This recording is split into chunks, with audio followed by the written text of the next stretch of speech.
They have food and drink too. That's all I'm saying.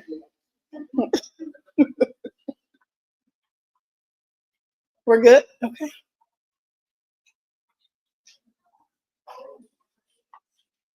Yeah. Give me oh, in the middle.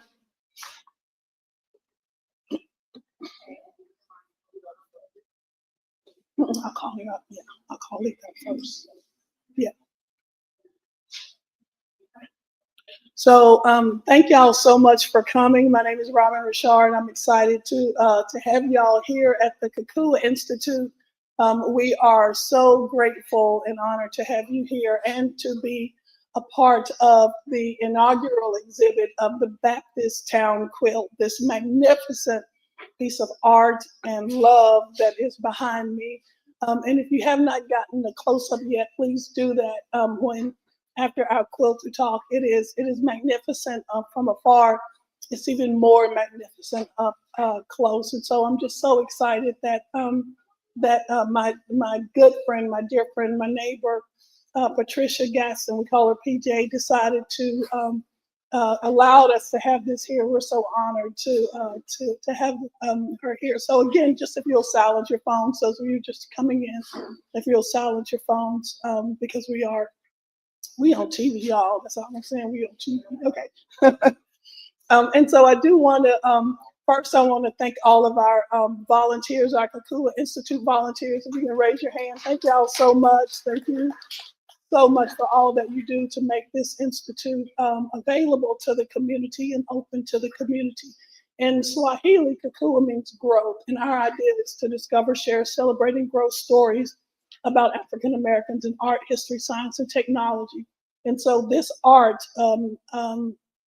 exhibition is certainly goes right to the vision that we have for not only for our neighborhood, but for people and for this particular time for this country, because we can use a whole lot of extra love right now. And so we're just so excited to do that. I'm just gonna forgive me for referring to my notes, but I want to make sure that I don't miss a few people. We do have some partners in this.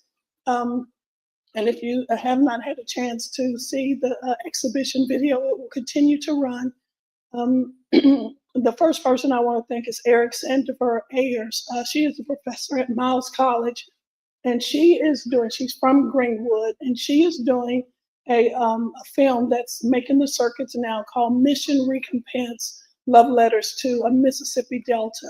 And so she is sharing what Greenwood and what the Delta meant to her through the voices and faces and stories of other people.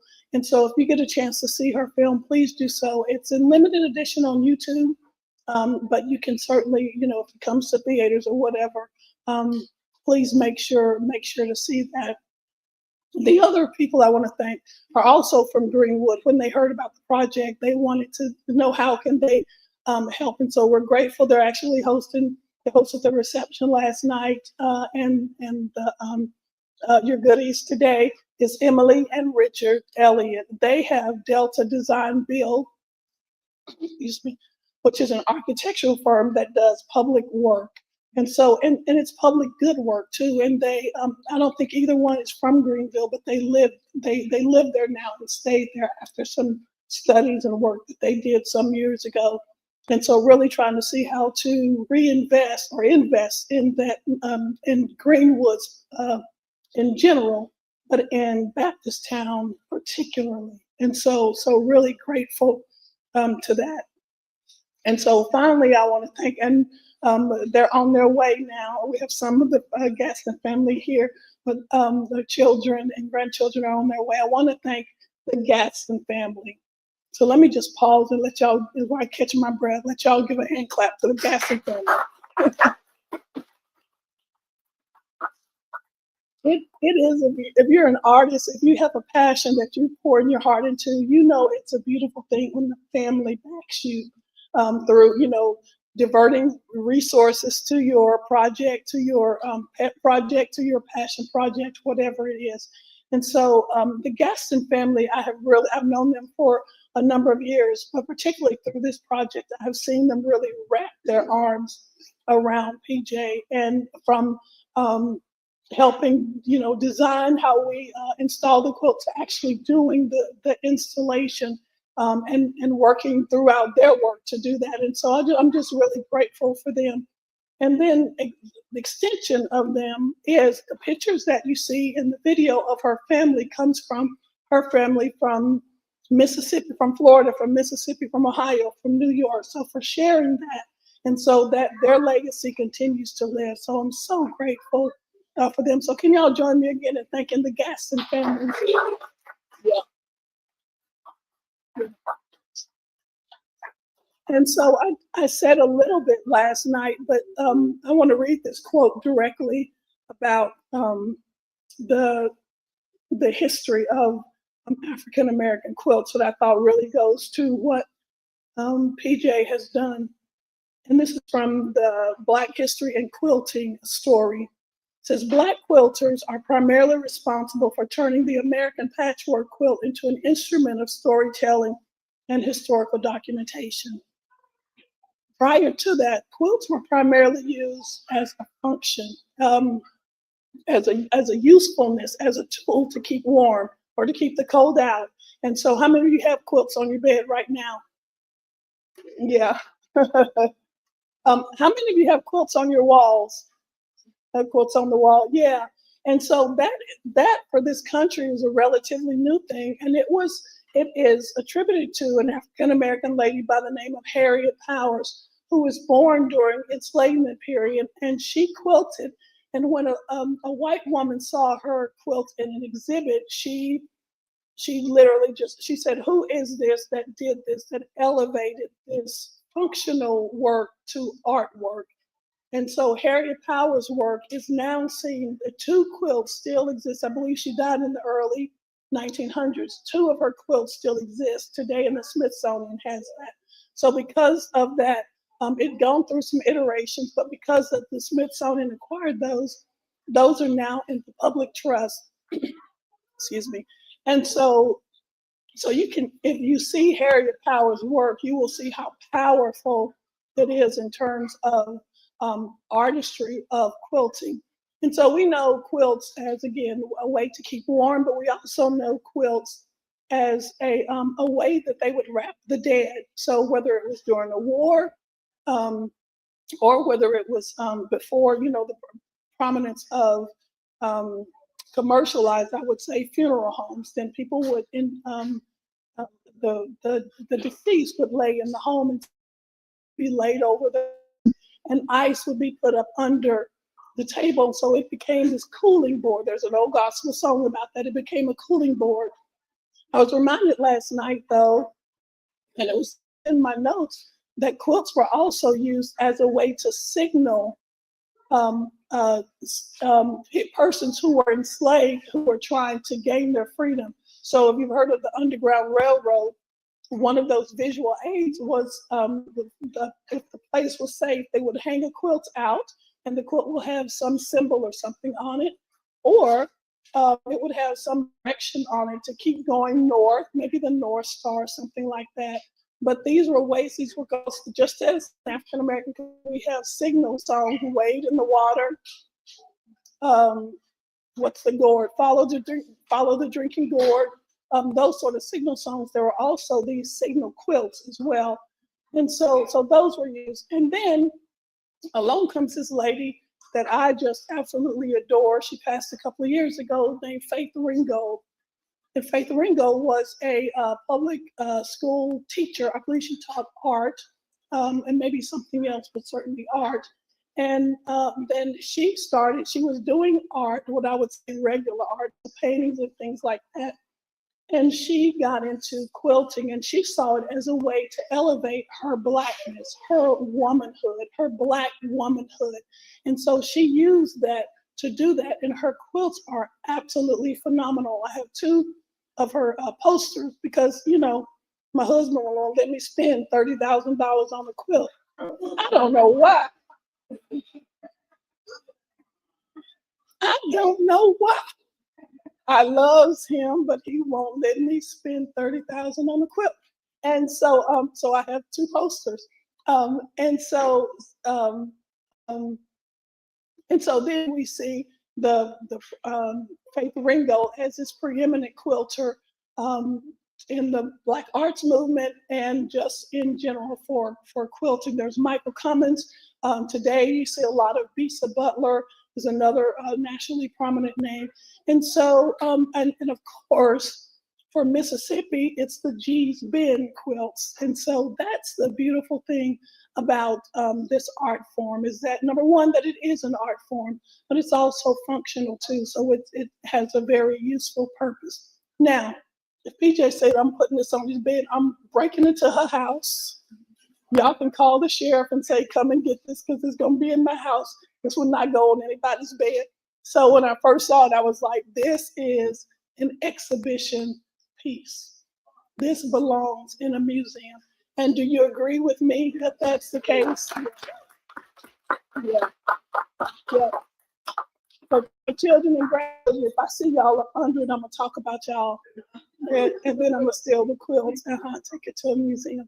So again, thank y'all so much for coming. I appreciate it. Thank you. It's good to see Pastor Burns here. Thank you so much. Raise your hand if you were Pastor Burns, because he said he was bringing, wow, what? All these beautiful young people. Any of y'all over the age of 25 like me? Nobody's 25? No. Why y'all laughing? Okay. All right. So it gives me great pleasure to introduce this next young lady who will introduce her grandmother. I call her Miss Hazel because we share a birthday, and Miss Hazel is older than me. So because I grew up in the South, I say Miss Hazel. So please welcome Miss Hazel Gaston, who is the granddaughter of Patricia Gaston.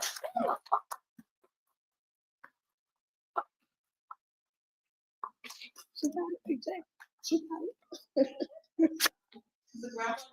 That's a grandma for you. Hello, my name is Hazel Gaston, and I'm going to be talking about my Mima Patricia Gaston. Patricia J. Gaston was born in 1956 in a neighborhood called Baptiist Town in Greenwood, Mississippi.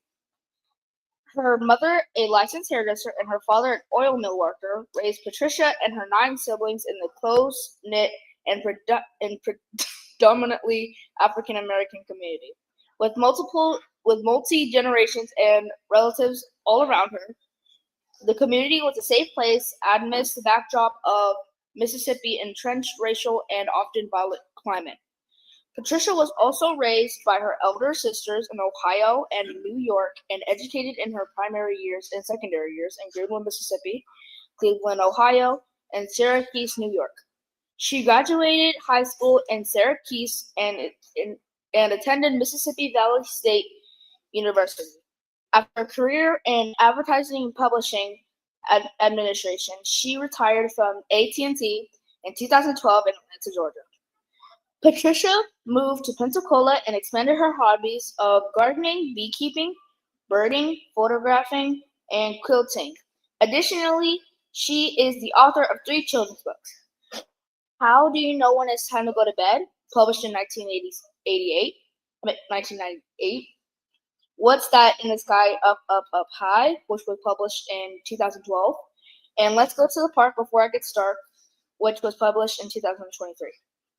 Each book was illustrated by her son, Carter J. Gaston. As a quilter for over 5 decades, Patricia makes her quilts for practical and artistic uses. The Baptiist Town quilt, made over the last 6 years, is her latest and largest quilt to date.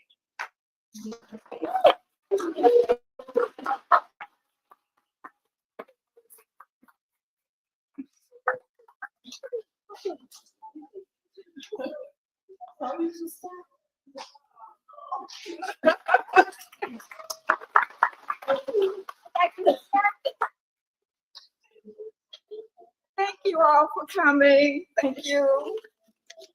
Thank you, Hazel, Miss Hazel. Correction. Okay. I want to start off by thanking Robin. Robin is a neighbor,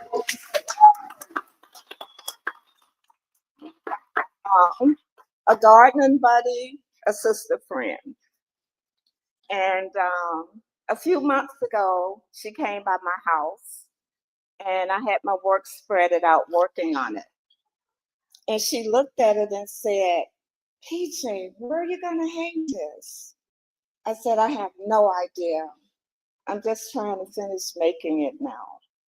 And she looked at it again and said, it should be hung in a museum. And I said, you think, Robin? Thank you. She said, yes. She said, we've got to have it down at the Villas. So it's making its debut here at the Kukua Institute. Thank you, Robin.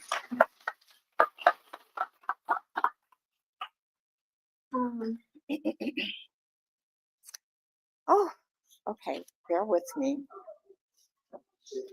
Two of my three adult kids are here with me. My sons and my daughter couldn't make it. She's out west. Y'all can hold your hands up so they'll know who you are.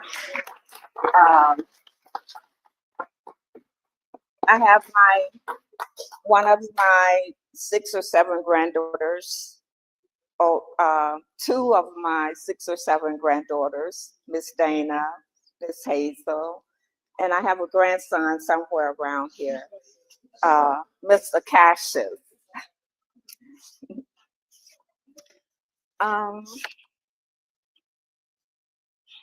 So I've written several introductions for my quilt, so just bear with me if I go blank. I was born and raised in Greenwood, Mississippi. A few years ago, well, when I put my quilt together and I was working on the story, I asked one of my nephews to describe Baptiist Town for me. He's 3 years older than me, my oldest nephew. So he said Baptiist Town was a closed-knit community. He said everybody in Baptiist Town knew everybody. Everybody looked out for everybody. And if you were a kid out and about doing something or saying something you had no business doing or saying, by the time you got home, chances were your parents had heard about it. Boy, what you doing out there cursing? Yeah, I got a call. That's how it was for us living in Baptiist Town. There were no sidewalks in Baptiist Town, just paved streets, roads, paths, and alleys. It's set in a section of Greenwood, bordered or sectioned off with the east and the westbound railroad tracks, and the north and the southbound railroad tracks. And on the east side of the community sat the Federal Compress. And as a little kid, the Federal Compress, when I'm walking down the street and looking over the houses, I could see the building, and it seemed to have stretched from one end of the community to the other. So that's why the red and black building up at the top is the Federal Compress. And that's why I have it so long, because as a kid, that's how long it seemed. I could never see the ending of the building. And then on the north side of the community, behind a section they call White Bottom, and I don't know how it got that name, the White Bottom, but it's set behind Walker Street, and it was called the Palucia Bayou, was behind there. So this is how Baptiist Town was sectioned off in the town of Greenwood. So my story starts with a little girl sitting on her porch, Tommy and Nick's youngest child, and she realized that she started calling out her neighbors name by name.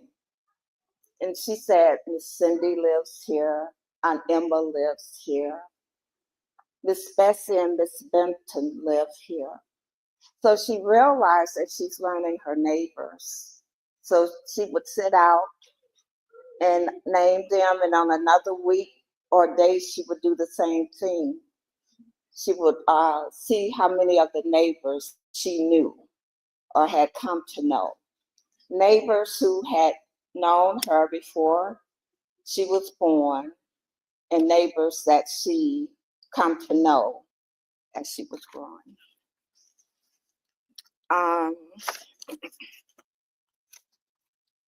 I want to, as children growing up in Baptist Town, you heard a lot in the 60s about hardships and segregation and different things that were going on. But as kids in Baptist Town, we were allowed to be kids. Our daily lives consisted of going to school during the day, and at night we did our homework and chores. And our life consisted of going to church on Sundays, going to church service, going to revival, Bible study, and when we were old enough, joined the children's choir. So I kind of made me some little cheat notes to kind of help me out.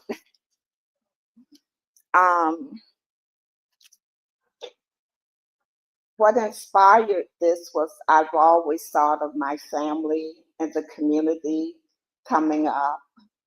And over the years, I would write and journal about my family and the community. And a few years ago, I said to one of my sisters, I think I'll just create a quilt of the community. And I'll make it overview like you're looking down on the community. And at first, I was only going to probably talk about the 4 streets that I was familiar with. But as I looked at the map of the community and I saw how much bigger it was, then my work grew with working on the quilt. So I'm going to jump around and share some things that are on the quilt. At the top, the white flower is our state flower, the magnolia. The birds are our state birds, Mississippi, the mockingbirds in Mississippi. At the top in the corner, the left corner, the patchwork is from one of my mother's quilt pieces that she made. And I took a section out to put up there. In this community, in the 60s, there were the brown buildings represent stores in the community. And the stores were owned by a mixture of people. We had a couple of Koreans and Asian stores in the community. We had 2 white families that had stores in the community. They opened their stores up during the day, but they lived somewhere else at night. But the Asians and the Koreans who had stores in this community, they lived there during the day, opened up, and at night they would live behind the store or in the store in the community. Out of this community of about 300 to 400 houses and families were about an average of 5 or 6 stores. Stores and a couple of cafes. in here. And out of the 5 or 6 grocery stores, to my knowledge, one was operated by a Black family, the Shaws.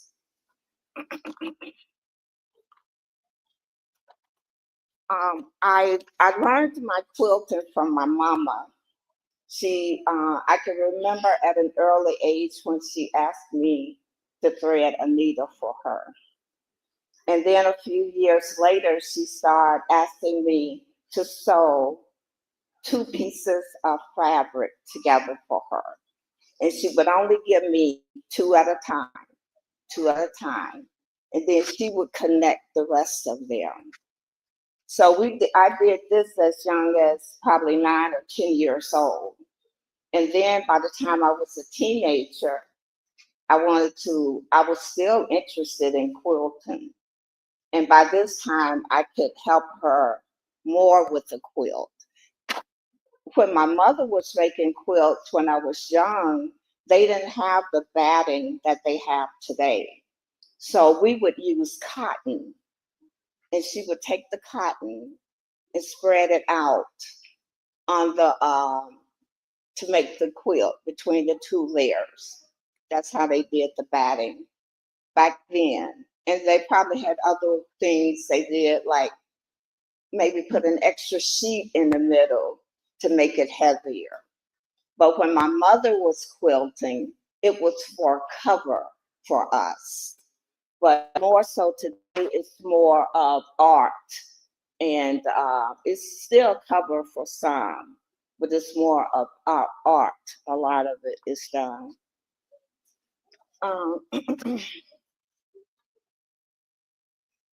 A lot of things that in the 60s, they talked a lot about the farmers and sharecroppers. But people had other jobs and skills too. And even within this community, my neighbors had different jobs. Mr. Benner was a carpenter. His wife, was a cook at the private schools. We had a nurse in the community. We had a mechanic in the community, plumbers. So we had all these other skills as well, barbers, beautician, people did laundry in the homes for people. They would drop their laundries off for people to wash and press for them, and then come and pick the laundry up. What else I want to share? My father worked at the Federal Compress, and he worked at night. He had to walk the tracks at night to get over the truss or over the bayou to get to the planter's ore mill. So I was teasing one of my older sisters, 8 years older than me, because she would be so terrified to walk over the bayou or over the bridge.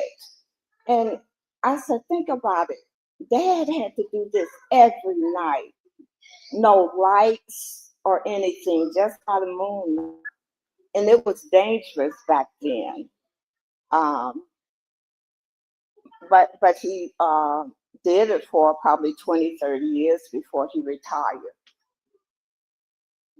And if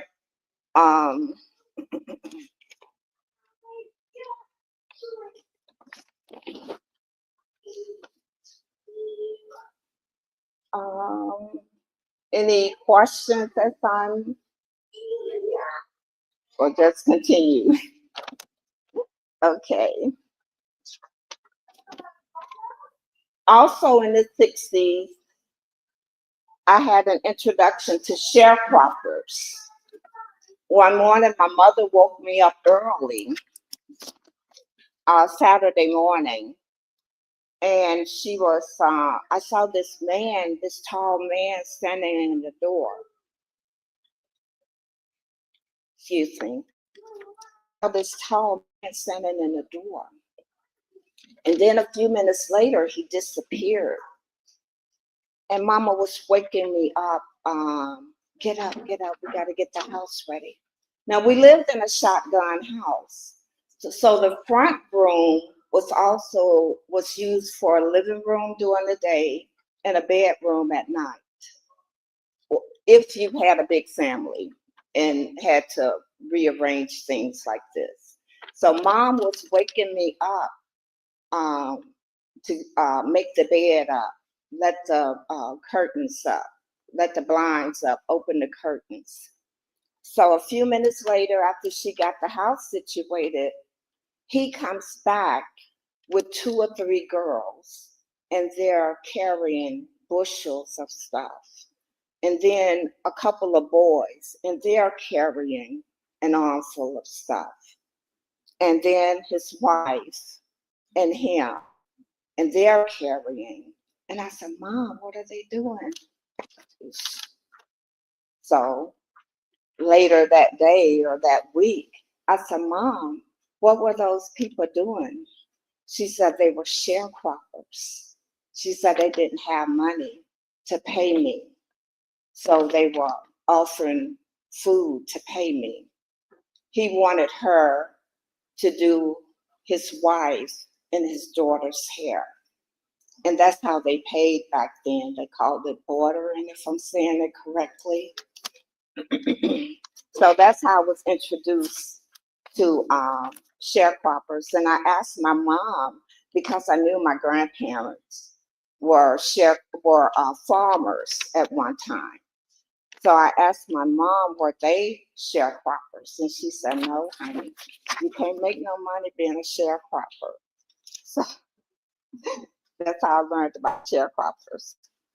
Now, although we lived in Baptiist Town, and it was during segregation, our life extended beyond the tracks of Baptiist Town into the town and the city of Greenwood, into Memphis, Tennessee, when we would travel, when I would travel with my mom, and we have a layover in Memphis, Tennessee.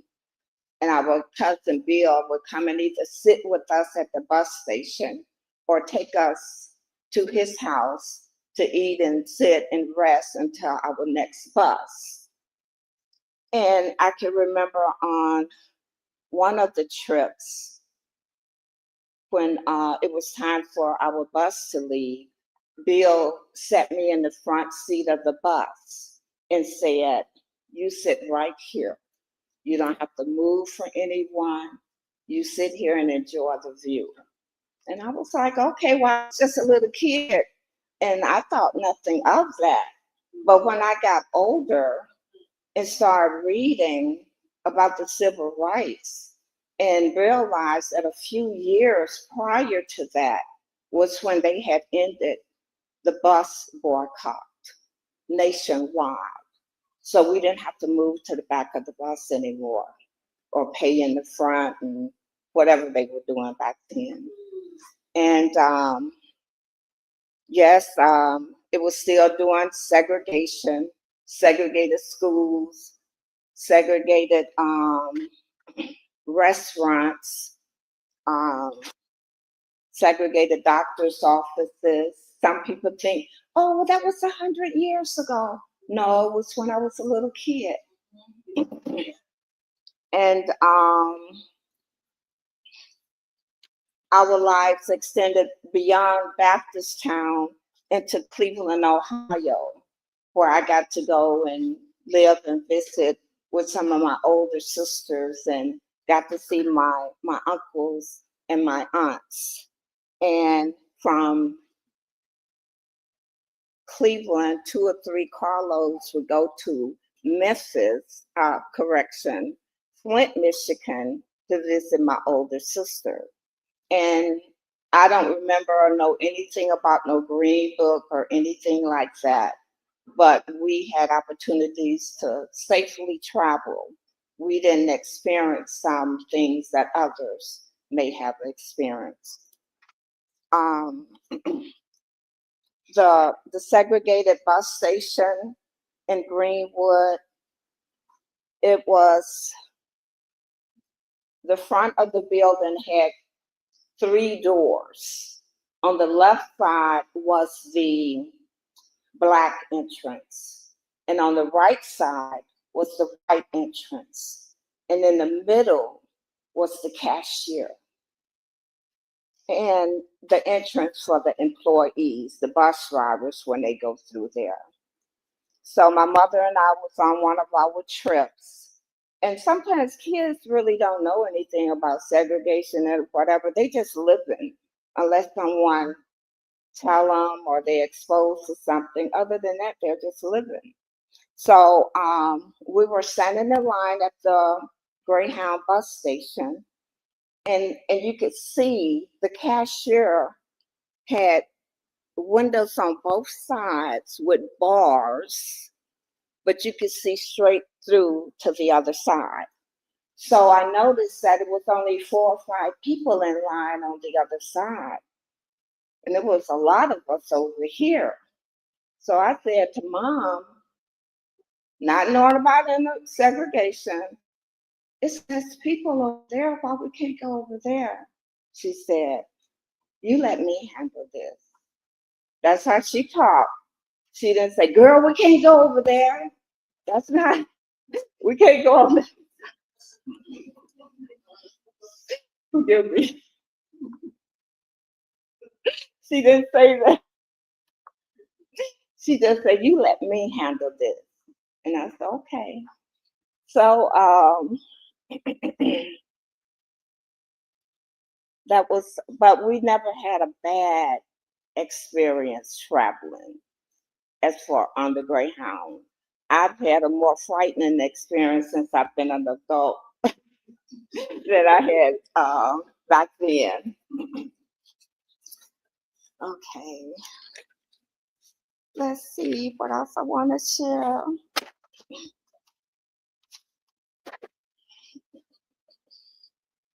So as I started learning,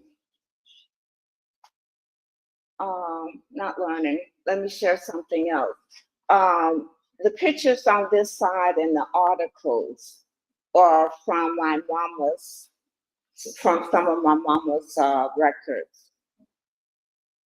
At the top, I have, I'm with my parents at my high school graduation. And under there, I have a picture of my mom and my grandmama. And I have a picture of my mother, who was a beautician, doing her sister's hair. And under there is an article from 1964. So they used to print their little flyers, type them up.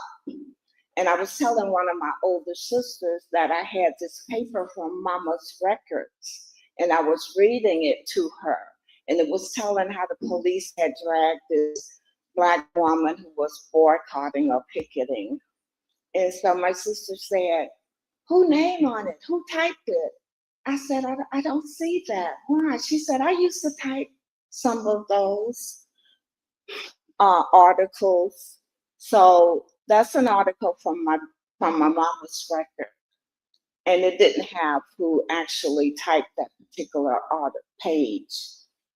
Under there is a picture of a neighbor and her youth choir that she started. So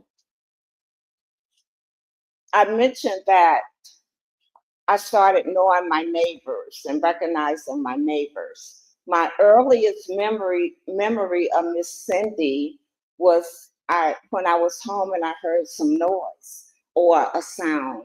And I asked my mom, what is that sound? She said, that's Cindy banging on the piano. And I was like, okay.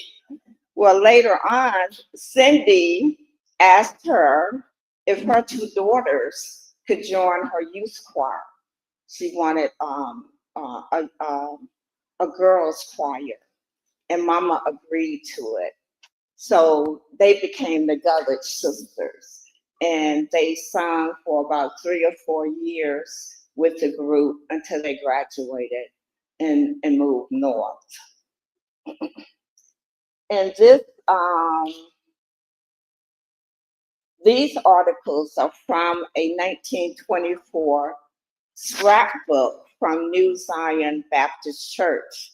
And that's the church where about 4 generations on my mama's side attended church. And in that scrapbook from 1925, they have a tribute to my grandfather, my great-grandfather, my mother's grandfather, Walter B. Burton. And they said at the time of his death, they did not have a picture of him. So they put his casket in the front of the church, and the deacon board stood behind the casket to take pictures. And then another classroom stood behind the casket to take a picture. And someone said, "Oh, he must have been a famous person." I said, I don't think so. I think just an everyday person. But I did not know him personally. He died way before I was born.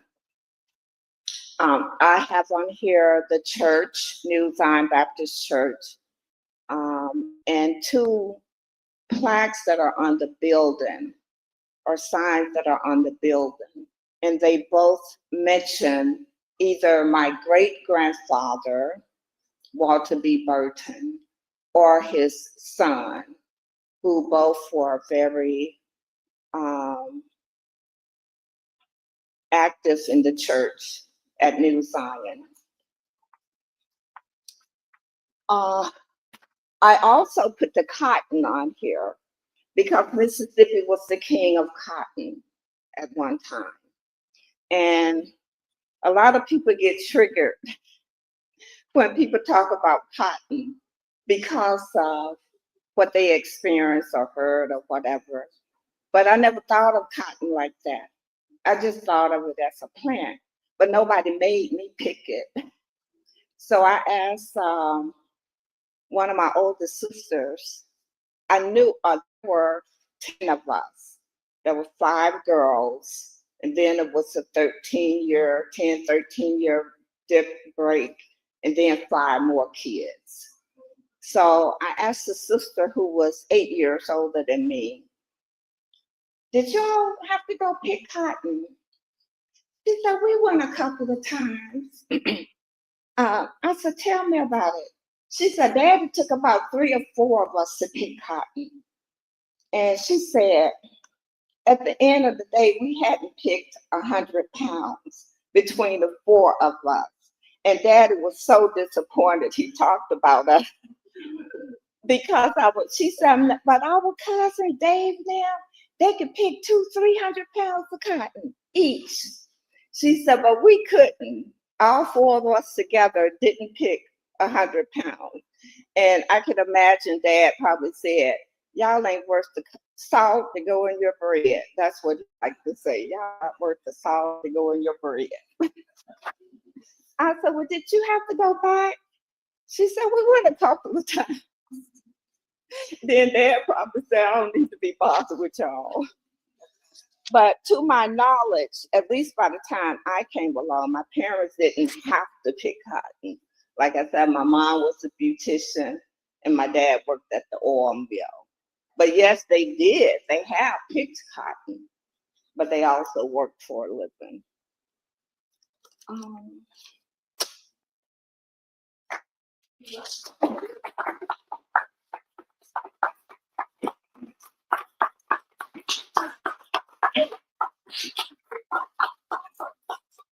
I do want to say that while I was working on this, Robin said, well, when are you going to finish it?"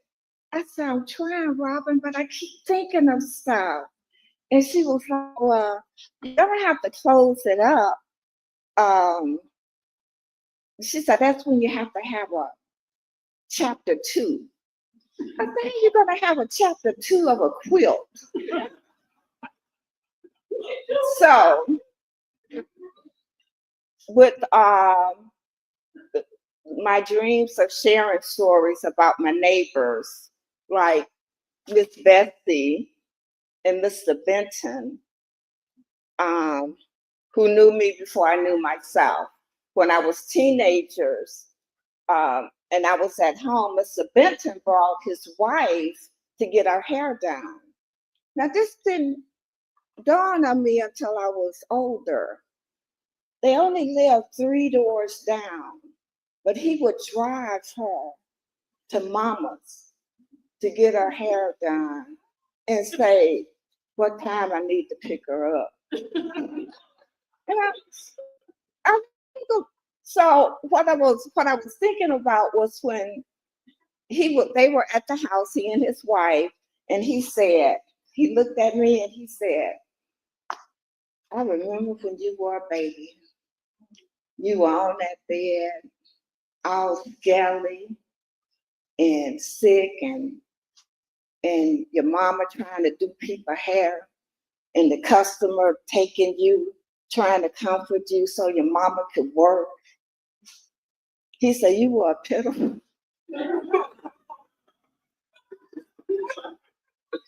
He said,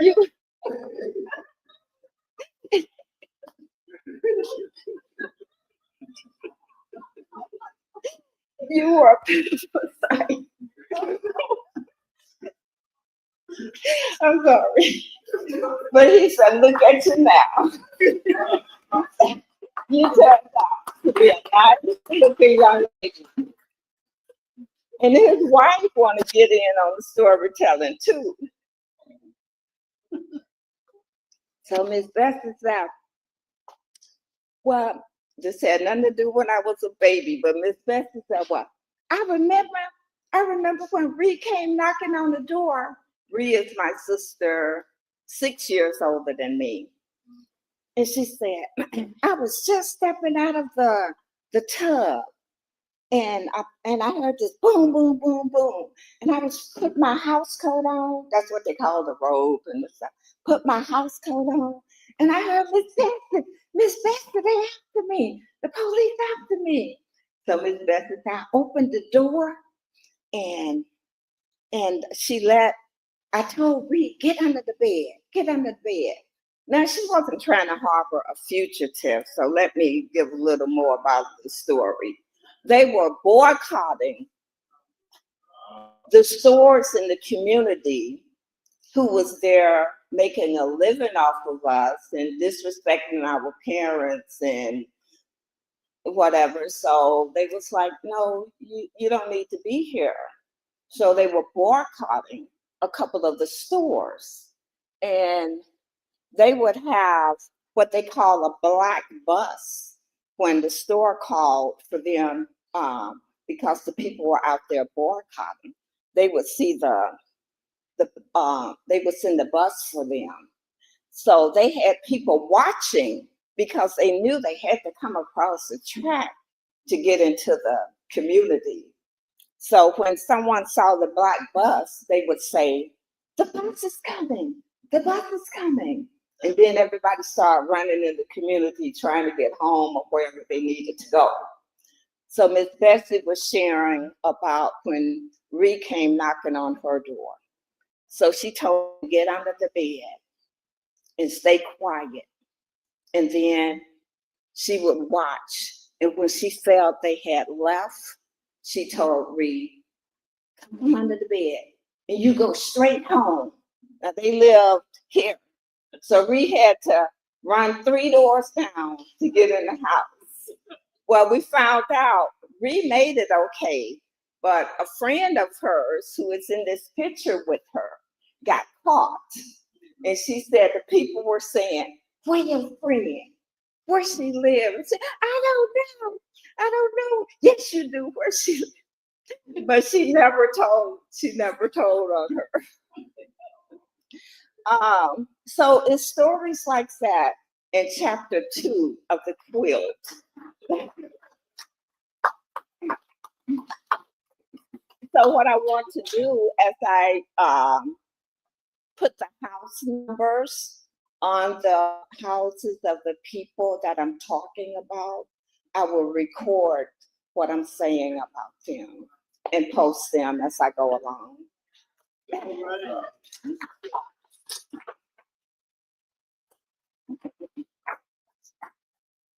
Thank you. Would y'all join me in thanking Patricia, PJ, yeah.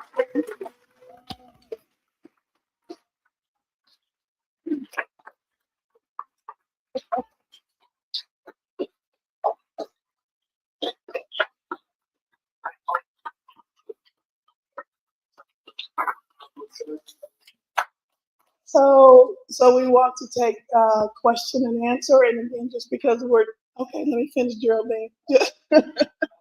Just because we're doing this, we've asked Patricia, she's going to repeat the question. So there are people who are watching on YouTube and Facebook. So if you repeat the question, she'll do that, and then I'll come back up. Okay.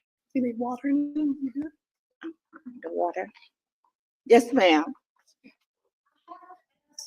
Music. The musicians playing instruments in your neighborhood on the porch. You know, it's Mississippi we're talking about. The Delta. Please. Well, I don't have any stories within my story to tell about the blues. Just music. I mean, music. Ma'am? Any music. Any music happening in the 60s? Of course it was.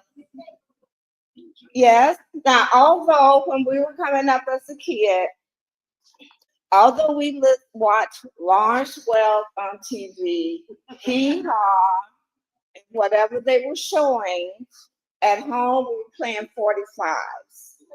At home we were playing B.B. King, Otis Redding, Aretha Franklin, The Temptation on the 45. And when we would go north, they would take music up there to share if they heard about it. And if they came out in the north, they'll bring a 45 home so we could listen to the music. So, yeah. Now, there are blues musicians who have come from there that are recognized in the community, and they put stature. I think like Mr. Johnson or Robert Johnson. We have actors from here, not necessarily Baptiist Town, but Morgan Freeman is from this area. And Mississippi have a lot of writers and musicians and artists and authors. So, any more? Yes, sir.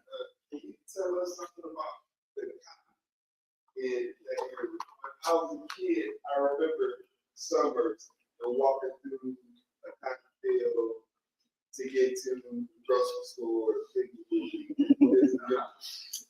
Can you tell us something about the shoe? Well, funny that you mentioned that, because I had told Miss Robin I didn't see any cotton when in the community when I was coming up, but it was the king of cotton. But it was out on the highway. It wasn't necessarily in the community. So he was talking. So when he was telling Robin about going to the store and seeing cotton, we're like, where you see cotton? Oh, you making me look bad because I done told him wasn't no cotton there. So he was like, Mom, we used to walk through the cotton field to go to Piggly Wiggly. And I'm still trying to figure it out. What cotton? He said, when we were at Uncle's house. I was like, oh, Uncle wasn't living in Baptiist Town then. So the cotton was out on Medoc Road somewhere in the county, and that's where he saw it. So I didn't have to go pick cotton or anything. Is that why you asking about the cotton? Oh, so you just want.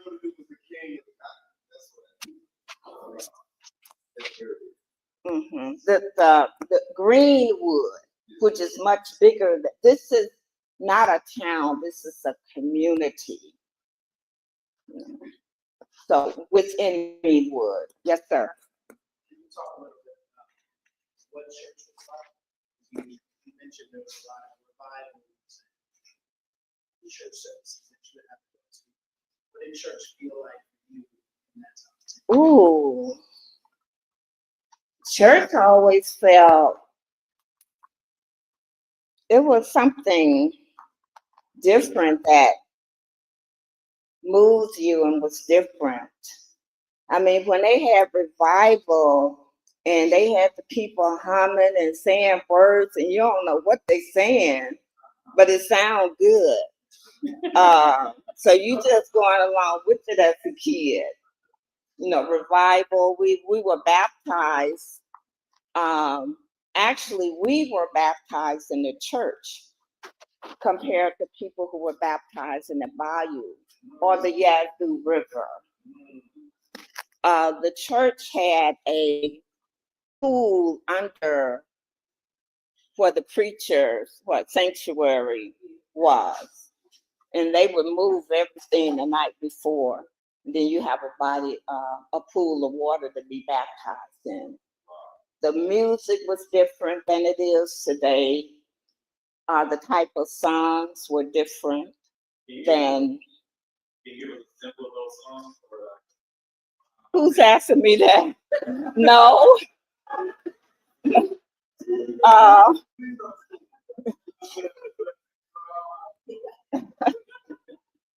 If I could, believe me, I would. I would. No, I can't give you an example. Oh yeah. Oh yeah. Or it just move you. You know, and I like music today, but I don't like when they mix it too much like dance and music. That's just me personally. I like the good old fashioned gospel music.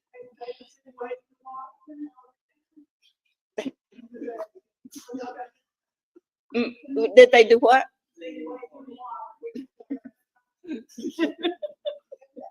I don't remember that. I don't, but they may have.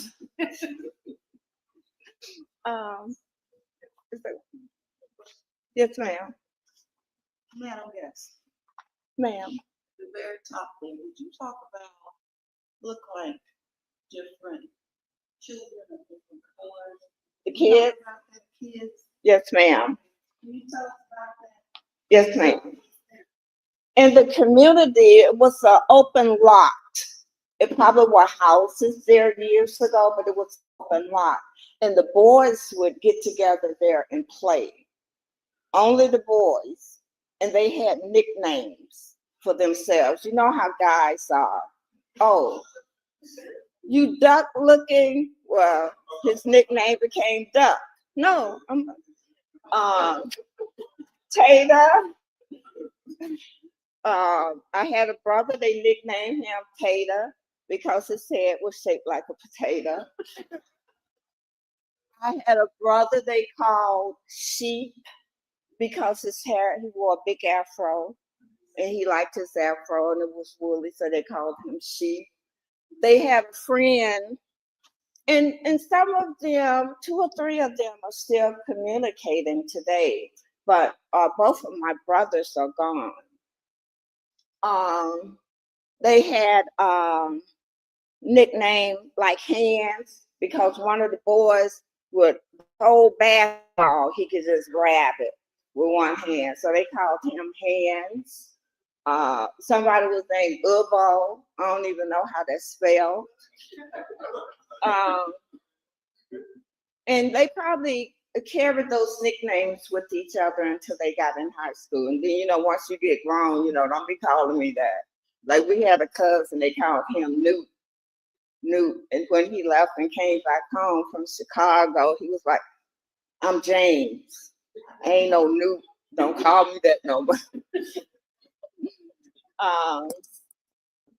So although It was a house predominantly community with shotgun houses. There were a few nice size homes too in the community. So I showed them by making them a little bigger, like they were. But you probably could count them on both hands in the most of them. And I used to think in the 80s or maybe 70s that this is the last of the shotgun houses. But no, they're building them and they're calling them tiny homes or small houses because people don't need all that extra stuff. Some people don't. Yes. In those times of oppression and going through all that violence, Those times of oppression and going through those violence. what kept you motivated as, as a Black woman, what kept you motivated to keep pushing and going forward? You make me think of my grandson. My grandson said, "Mima, tell me how it was back in the day with y'all." I said, "Back in what day?" Although the races and the violence was going on, me and my peers didn't necessarily experience that. I don't know if it was because we were sheltered from it or because they had done so much mess in the 50s. By the mid to late 60s, it had calmed down some. So we didn't experience that. When you hear stories like Maya Angelou telling about how the cage bursting, she had to hide her brother in the potato bin till the people go by. We didn't experience that. I'm not saying it didn't happen, but we didn't experience that. And yes, ma'am. Did My mom. Did your mom ever tell you stories about what she went through, or was she an activist as her time? Did she ever boycott with everybody else? Did my mom ever tell me about what they may have experienced and if she participated in the civil rights? Well, I can remember my mama doing my hair. And I don't know if I can remember when Dr. King was assassinated. I can remember when Robert Kennedy was assassinated. We had a lot of assassinations, bombings of the church, things that I heard about. But I can remember asking my mom, "How did you all get along with the white people?" She said, "Our motto was, you don't mess with us and we won't mess with you." And that's really all I can remember hearing and asking her about that. Now my older sisters, they had a completely different lifestyle. Like Juan said, the second oldest sister shared that she went to pick cotton and a man had a horse trying to make her move faster. And she went home and told mama what he did and said, "I can't do this." And she said a few days later, my older sister had sent her a train ticket to come to Michigan. She never went back to live, but she would always come back to visit as long as our parents was there. Some people would leave bitter from whatever they experienced or whatever they experienced, but we always, as long as our parents was there, this was home, and we always went back to home. Now, as far as my mama participating, I do know that she went to meetings and participated. She had let one of our older sisters come and get us. So my sister got me and two other sisters and took us to Cleveland to attend school for a year. And while we were up there, my sister, who's 8 years older than me, was, I think she said she was attending Phyllis Wheatley YMCA after school or something. And one of the women there befriended her because she knew she was from out of town and visiting. And she knew she was from Mississippi.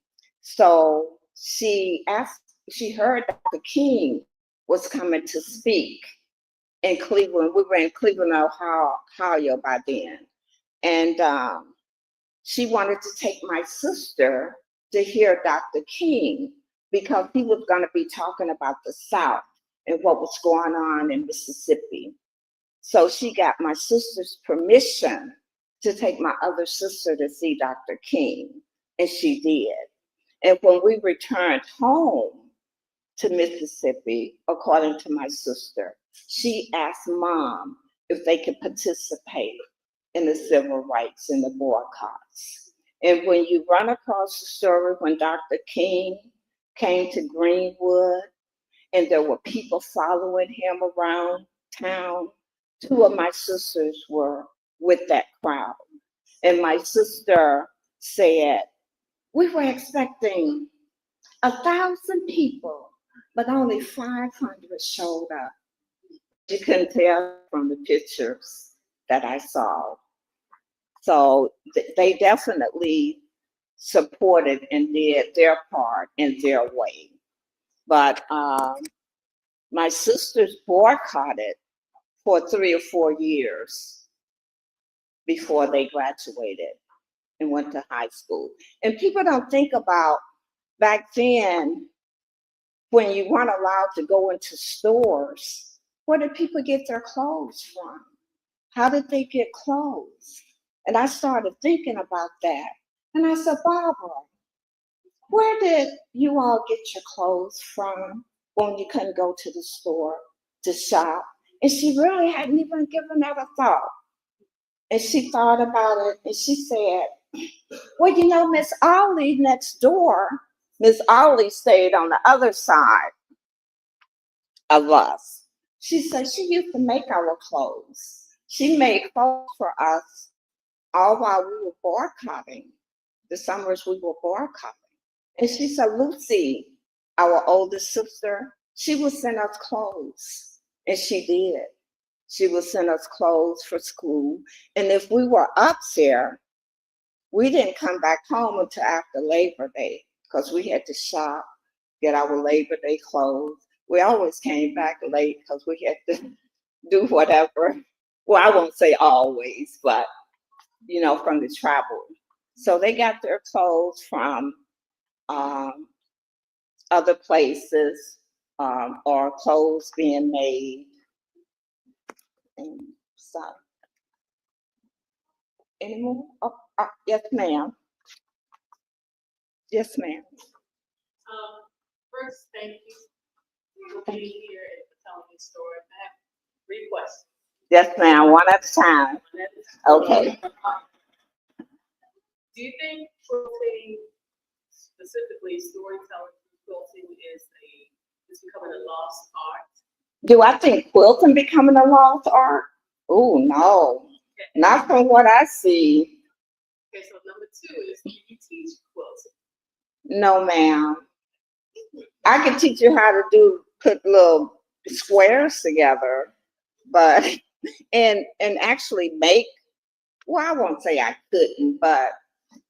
So my 3rd question: you're here, you have family here, you have grandchildren.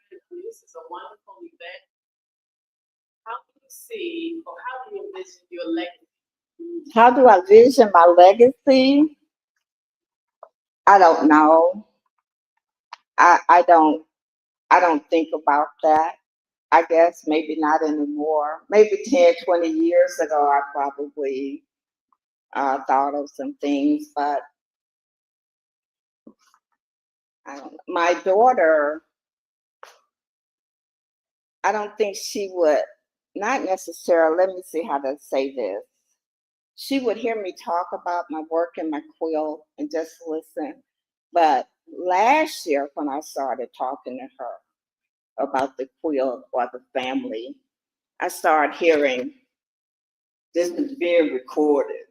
And I'm like, what do you, well, I can't remember all this stuff you saying. So for the past year, if I started talking about the family, the quilt, you're being recorded. So I don't know what they're gonna do.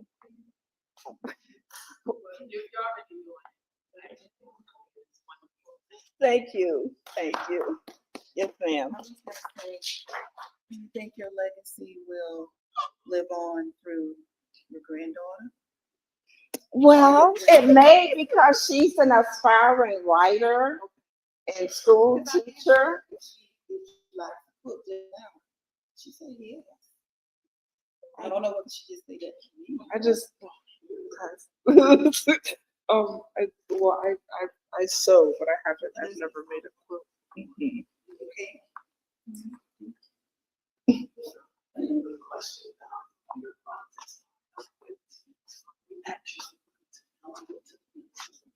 Help me out.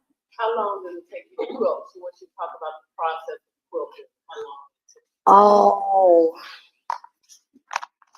to be honest with you, I have no idea.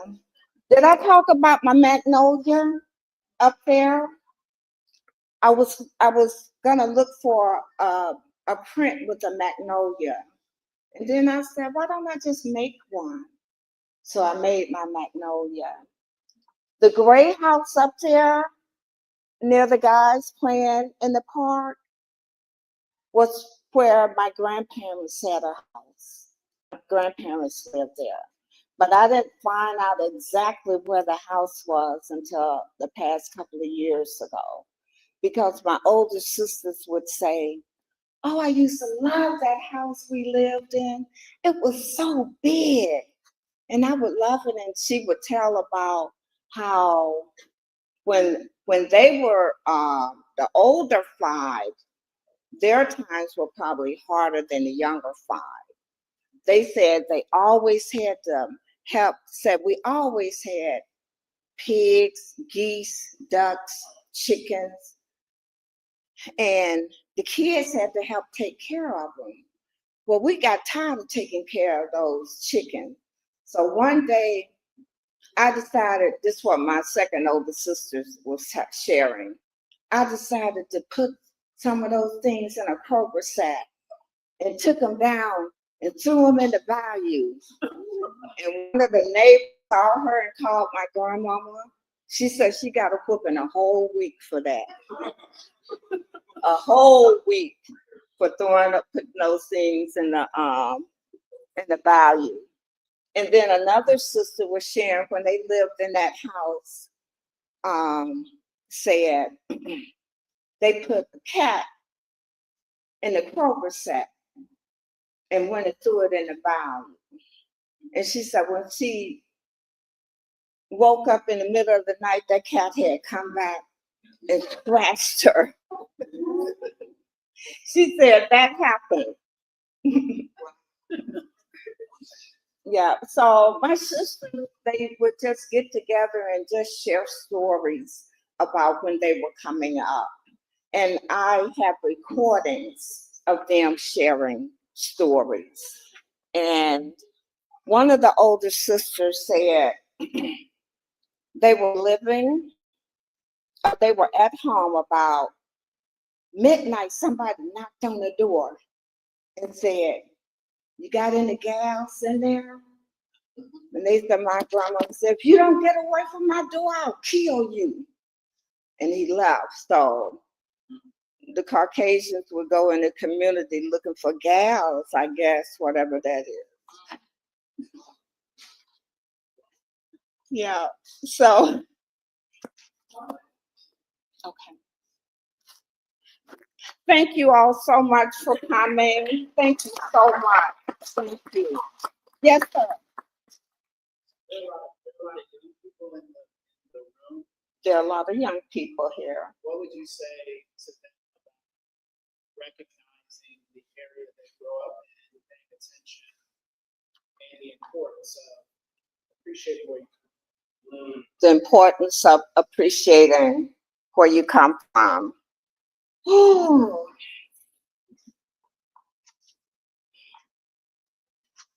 I don't know what I could share, but I know that sometimes I say people don't realize that things they did in the 50s, in the 60s, what they were going through, they made things better for us when we came along in the 70s and the 80s. And documents show that. Prior to the 60s or prior to the 70s, you couldn't even get a job at certain companies and businesses and hospitals. Even if you were a Black doctor, if you heard Gifted Hands or some of the other stories, they weren't even allowed to go through the front door. They had to go in the back. So different people experience different things. They may not even have a reason to, well, I won't say they won't have a reason to think about things that I don't know. I don't know what encouraging words I could give, because